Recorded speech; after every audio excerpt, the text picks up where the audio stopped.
ভক্তজনের অনুভূতিতে তিনি ঈশ্বরের সাকার স্বরূপ, স্বয়ং শ্রী শ্রী কবীন্দ্রনাথ, স্বয়ং শ্রী শ্রী সত্যনারায়ণ আর শ্রী শ্রী রাম ঠাকুর। তার চরণে অধমের নিবেদন, তিনি যেন আমায় তার চরণ কমলে আশ্রয় দেন। তার কথা পাঠ করা আমার মতো অধমের পক্ষে সম্ভব নয়। যাহা কিছু ভুল ত্রুটি সব তার চরণে নিবেদিত। তার ইচ্ছা ব্যতীত কিছুই আমার পক্ষে করা সম্ভব নয়। আজ ঠাকুর সম্পর্কে বিশ্বকবি রবীন্দ্রনাথ ঠাকুর কী বলেছেন তাই শোনাব।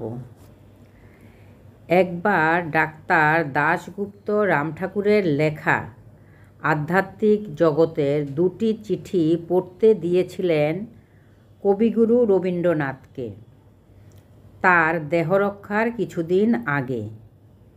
অসুস্থ কবিগুরু তখন মৃত্যুশয্যায়। খবর পাঠালেন ডাক্তার যতীন্দ্রমোহন দাশগুপ্তকে দেখা করার জন্য। ডাক্তার দাশগুপ্ত এলেন কবিগুরুকে দেখতে। তাকে দেখে অসুস্থ কবিগুরু বলেছিলেন, যতীন, মানুষ বলে সমুদ্রে কোনো কূল কিনারা নাই।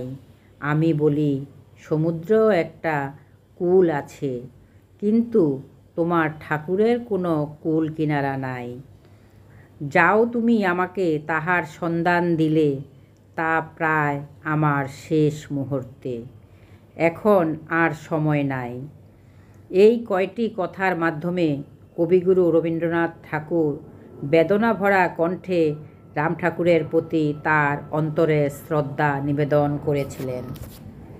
এরপর 1941 খ্রিস্টাব্দের 7ই আগস্ট হয় কবিগুরুর মহাপ্রয়াণ। এই নিবন্ধে ডক্টর পুলিনরঞ্জন দাস আরও বলেছেন, অন্তর্দর্শী রবীন্দ্রনাথ শ্রী শ্রী ঠাকুরের সম্পর্কে এই মন্তব্যের মাধ্যমে শ্রী শ্রী ঠাকুরের আধ্যাত্মিক জ্ঞান, আধ্যাত্মিক বিশ্লেষণ করে গিয়েছেন। আর কোথাও কোনো মন্তব্য তিনি করেছিলেন কি না জানা নাই।